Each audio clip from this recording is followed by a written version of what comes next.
Assalamualaikum warahmatullahi wabarakatuh. Berikut adalah merupakan video pameran perayaan akhir perkuliahan, mata kuliah pemahaman tentang peserta didik dan pembelajarannya, topik 6 ruang kolaborasi.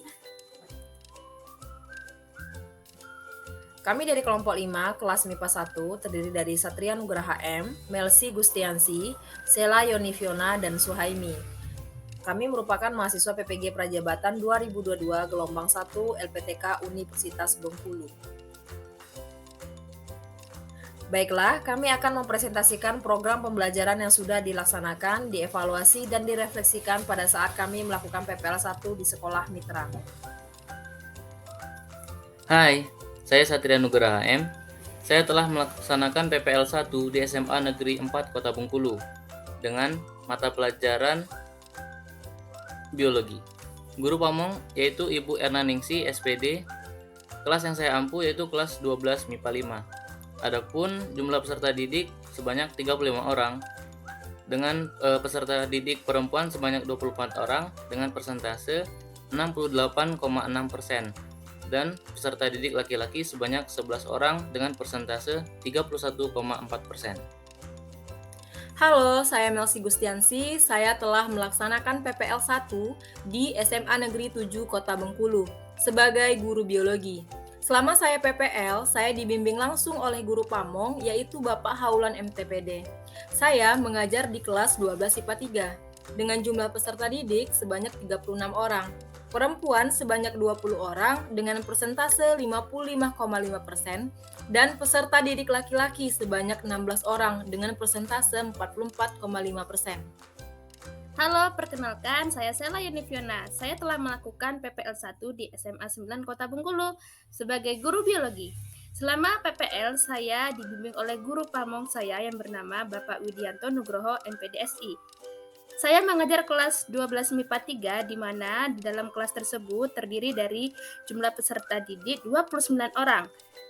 Perempuan sebanyak 17 orang dengan persentase 58,6% dan peserta didik laki-laki sebanyak 12 orang dengan persentase 41,4%. Saya Suhaimi telah melaksanakan PPL 1 di SMA Negeri 2 Kota Bengkulu. Saya mengampu mata pelajaran biologi. Selama saya melaksanakan PPL 1, saya dibimbing oleh guru pamong yaitu Ibu Yemi Santiana MPDSI. Saya mengajar di kelas 12 MIPA C. Adapun jumlah peserta didik sebanyak 36 orang, perempuan sebanyak 22 orang dengan persentase 61,1% dan peserta didik laki-laki sebanyak 14 orang dengan persentase 38,9%. Kajian teori ketika melaksanakan pembelajaran dengan sasaran peserta didik SMA kelas 12. Berdasarkan teori J. Piaget dalam perkembangan kognitif yaitu peserta didik SMA kelas 12 mengalami tahap operasional formal dengan usia 12 tahun ke atas. Perkembangan kognitif anak menurut tahap terakhir menurut Piaget dimulai sekitar usia 12 tahun dan berlangsung hingga dewasa. Saat remaja memasuki tahap ini, mereka memperoleh kemampuan untuk berpikir secara abstrak dengan memanipulasi ide di kepalanya tanpa ketergantungan pada manipulasi konkret. Seorang remaja bisa melakukan perhitungan matematis, berpikir kreatif, menggunakan penalaran abstrak, dan membayangkan hasil dari tindakan tertentu. Peserta didik SMA kelas 12 mengalami perkembangan sosial emosional dikemukakan oleh Erikson pada tahun 1902 sampai 1994, yaitu teori perkembangan seseorang melalui 8 tahapan yang kemudian dikenal dengan teori psikososial. Peserta didik mengalami tahap 5, puberty and adolescence atau masa remaja. Tahap kelima adalah tahap Erikson yang paling penting dan paling berpengaruh, yaitu identitas versus kebingungan. Peran atau identity versus role confusion. Pada tahap ini, remaja berusaha untuk mencari jati dirinya, apa makna dirinya, dan kemana mereka akan menuju. Apabila remaja tidak cukup mengeksplorasi peran yang berbeda dan tidak merancang jalan masa depan yang positif, mereka bisa tetap bingung akan identitas diri mereka. Dan juga mengalami tahap 6, yaitu young adulthood atau masa dewasa muda. Tahap keenam disebut sebagai keintiman versus kesendirian atau intimacy versus isolation. Tugas perkembangannya adalah membentuk hubungan yang positif dengan orang lain. Berikut adalah lesson planning yang telah kami laksanakan selama kegiatan PPL 1. Pelaksanaan pembelajaran. Selama PPL 1, kami telah melaksanakan praktik mengajar terbimbing sebanyak 3 siklus di SMA kelas 12. Materi pelajarannya yaitu yang pertama, pola-pola hereditas, yang kedua, hereditas pada manusia, yang ketiga, mutasi. Untuk mata pelajaran biologi kelas 12, alokasi waktu setiap pekan 2 kali pertemuan. Adapun setiap pertemuannya terdiri dari 2 jam pelajaran. Di sini ada kompetisi inti atau KI, adapun KI 1 dan KI 2, serta KI 3 dan KI 4. Dapat kita lihat bersama-sama.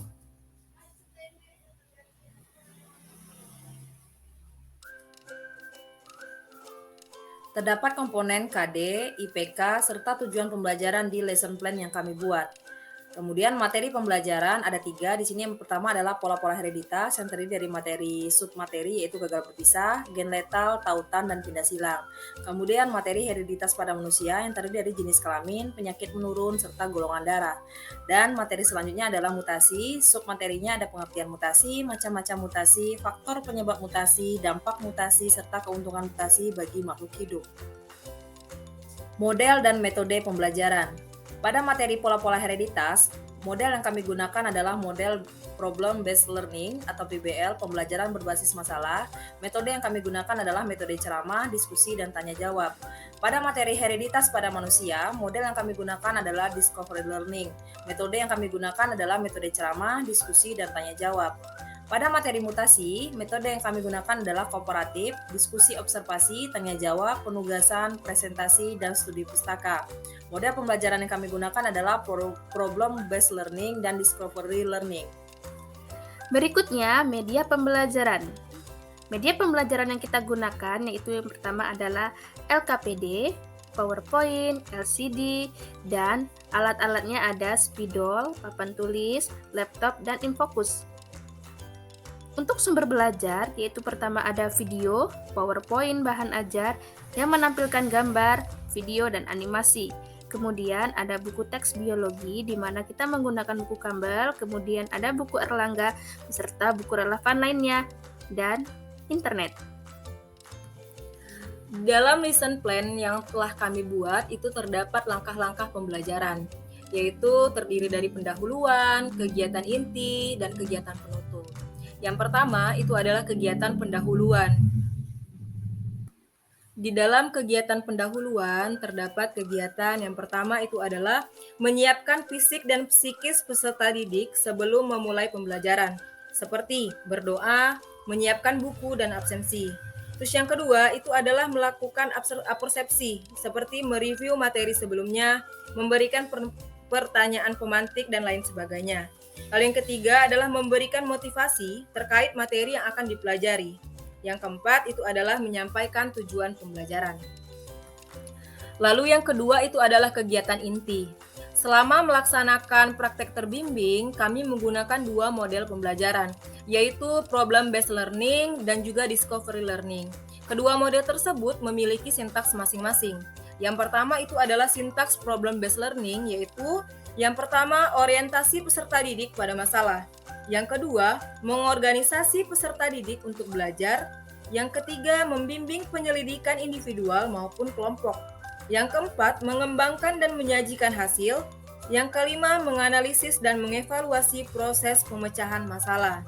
Adapun sintaks untuk discovery learning itu adalah yang pertama, pemberian rancangan atau stimulation. Yang kedua itu adalah pernyataan atau identifikasi masalah atau problem statement. Yang ketiga, itu adalah pengumpulan data atau data collection. Yang keempat, pengolahan data atau data processing. Yang kelima, pembuktian atau verification.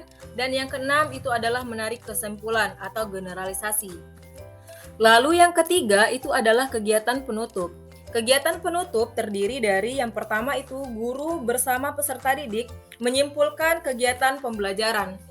Yang kedua, menyampaikan materi pembelajaran pada pertemuan selanjutnya.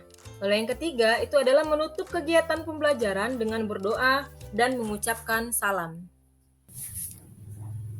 Pada lesson planning yang telah kami laksanakan, ada 3 asesmen yang kami buat. Yang pertama, asesmen diagnostik non-kognitif, mengetahui gaya belajar peserta didik atau visual, auditory, dan kinestetik. Yang kedua itu asesmen formatif, yang dilakukan selama proses pembelajaran berupa penilaian, sikap, performa, dan tes tertulis.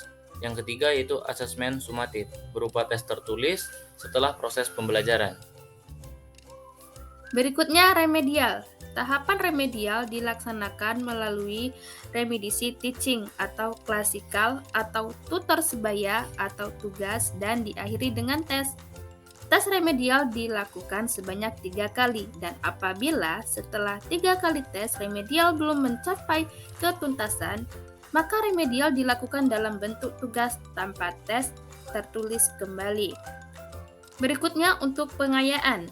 Bagi peserta didik yang sudah mencapai nilai ketuntasan minimal diberikan pembelajaran pengayaan sebagai berikut. Peserta didik yang mencapai nilai N kurang dari atau sama dengan diberikan materi masih dalam cakupan KD dengan pendalaman sebagai pengetahuan tambahan. Kemudian peserta didik yang mencapai nilai N kurang dari maksimum diberikan materi melebihi cakupan KD dengan pendalaman sebagai pengetahuan tambahan. Refleksi.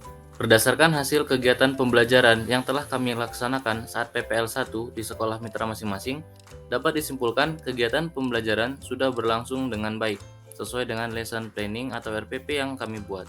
Peserta didik juga bisa dikatakan antusias mengikuti kegiatan pembelajaran, yang dimulai dengan pertanyaan pemantik, menampilkan tayangan berupa gambar video maupun animasi yang sesuai dengan materi yang dipelajari, serta peserta didik juga melakukan kegiatan diskusi kelompok dengan aktif. Selama melaksanakan kegiatan, pembelajaran tidak adanya kendala maupun hambatan yang terjadi. Rencana tindak lanjut. Setelah melaksanakan kegiatan pembelajaran, mengenai rencana tindak lanjut yang akan dilakukan adalah melakukan penilaian hasil belajar. Berdasarkan hasil penilaian belajar, peserta didik kemungkinan peserta didik harus diberikan program pembelajaran secara perorangan atau kelompok untuk melaksanakan program pengayaan dan atau perbaikan yang dilakukan di luar jam pelajaran. Memberikan motivasi dan bimbingan belajar, serta menyampaikan alternatif kegiatan belajar yang dapat dilakukan peserta didik di luar jam pelajaran. Rencana tindak lanjut berikutnya adalah menyiapkan materi untuk melaksanakan praktik pembelajaran terbimbing dan praktek mengajar mandiri pada kegiatan PPL 2 dengan memperhatikan hal-hal yang harus diperbaiki berdasarkan evaluasi pelaksanaan PPL 1 di sekolah mitra. Berikut adalah dokumentasi kegiatan pembelajaran yang telah dilaksanakan selama PPL 1 di sekolah mitra.